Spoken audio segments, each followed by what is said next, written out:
আমার ফেসবুক আছে তো ওখানে দিয়ে দেবো আপনাদের লোকেশন।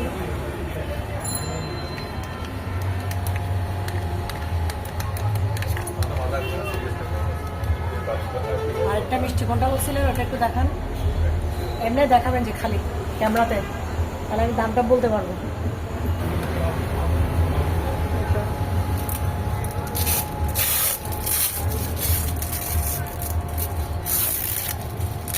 তো কোন জায়গার মিষ্টি? হ্যাঁ কুমিল্লা। কুমিল্লা কি পাঠায় না আপনারা গিয়ে তো আনতে? না, কুমিল্লা থেকে পাঠায়। এখান থেকে কি এক পিস দেন নাকি? এক পিস। এক পিস। এটা কি? এটা হলো মালাই চপ। এটা হচ্ছে মালাই চপ। আর এটা দিয়ে এটা না? এটা দিয়ে রসগোল্লা। আমার একটা ফেসবুক পেজ আছে তো এখানে ছাড়বো। ঠিক আছে, আব্বু জিনিসটা বেশ